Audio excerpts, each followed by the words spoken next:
Now at 5, we're learning about this high school janitor now charged with spying in the girls' bathroom. How can you live with that? You're the grade in my family, you're the grade in my side of town, bank here, you're the grade in my hood. Hackers scamming people out of money using the Instagram account of murdered rapper Shawty Lo. Tonight, his sons have a message for those responsible. Together, let us make Georgia the brightest star in the constellation of these United States.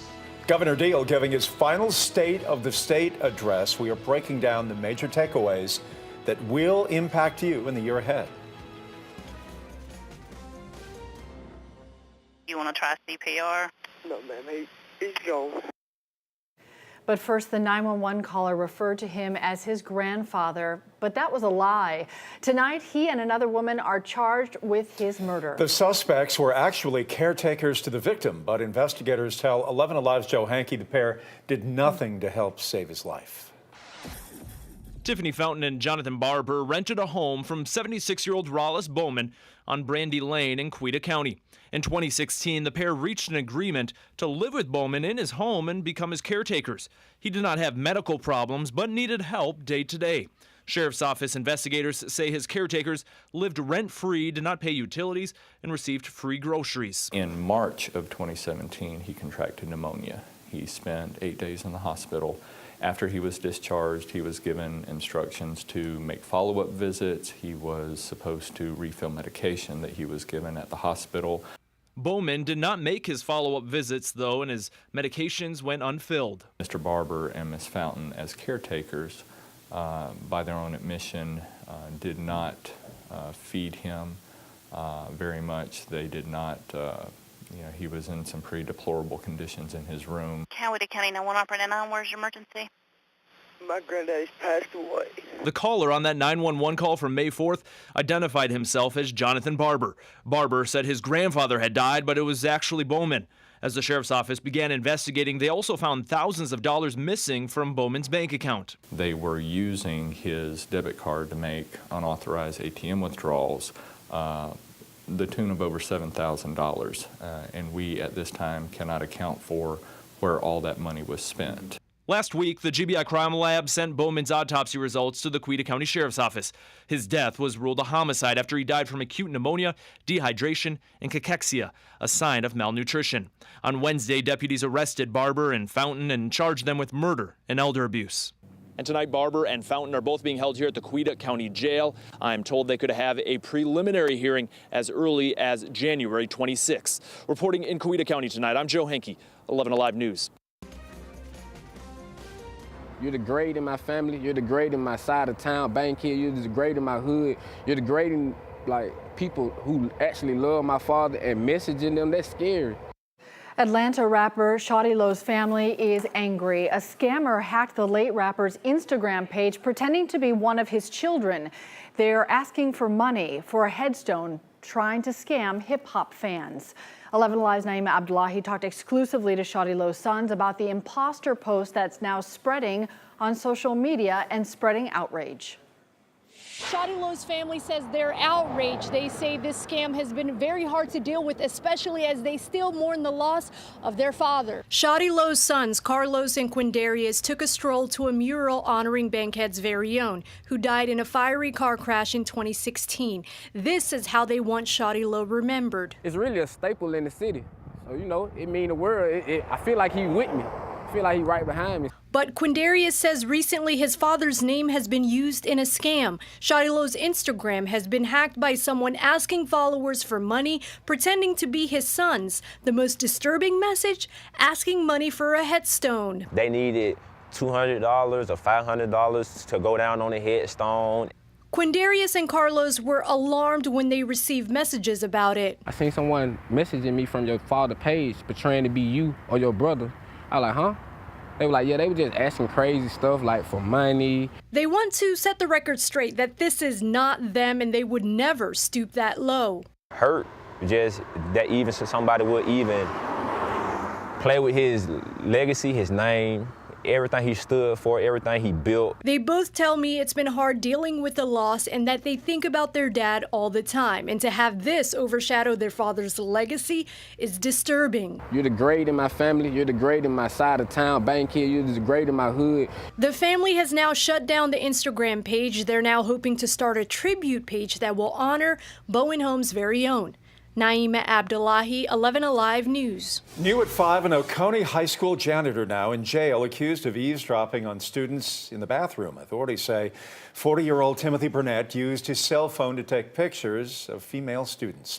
The arrest came after the GBI searched his home. We're still waiting for a response from the school district about this arrest and what they are doing to protect the victims. He is accused of killing his ex-girlfriend and her father in front of their children in Virginia. Tonight, the U.S. Marshals say this double murder suspect may be hiding out in our state. 32-year-old Jacob Arroyo has been on the run since July of last year. Marshals found his car abandoned in a Walmart parking lot in Pooler, Georgia, and surveillance cameras caught Arroyo inside the store the day after the murders, buying clothes. If you recognize him, you are asked to call 911 immediately. Your weekend is just around the corner. But first, we have to get through a chance of severe weather. Meteorologist Samantha Moore is in for Chris tonight. With the timing of all of this, Sam? It looks like it's going to be coming in on our Friday with that threat for those strong to severe storms. So right now, we have a flow coming in from the south around an area of low pressure that's been over the Bahamas. It's going to dissipate this evening. And this is an advance of a frontal system that's a very strong one out to our west. Look at the thunderstorms it's producing right now across western Louisiana, and that's going to be moving in our direction overnight tonight, along with that very strong cold front. And that will be the thing that really marks our weekend. First with the strong storm possibilities, and then with that incredibly windy, cold weather for the weekend. So far, the Storm Prediction Center just has us in the area for general thunderstorms. Nothing severe as of yet, but the National Weather Service out of Peachtree City has cautioned us that there may be enough instability to see some supercell thunderstorms form, some of which could spawn brief, short-lived tornadoes, but we'll have to stay on top of that. During the day on Friday, rainfall amounts could be heavy out of this one as well, especially across northeast Georgia. We could see over an inch there. Otherwise, brief heavy rain moving in for a couple of hours, and then we'll see those strong gusty winds moving on in. So this is the timing of it here. As we head into Friday morning, just the showers, but by mid-morning, we'll start to see a line of thunderstorms moving in across West Georgia. Notice the temperatures here should peak mid-morning in the low 60s and then start to plummet as we head in through the afternoon. So this is 12:30, and you can see that line moving across the east metro, pushing off to the east during the afternoon. Meanwhile, look at these temperatures start to drop, and they will continue to drop like a rock as we head into this weekend. So coming up, we'll talk about how low those temperatures are going to go and just how long we're going to be in the deep freeze this time around.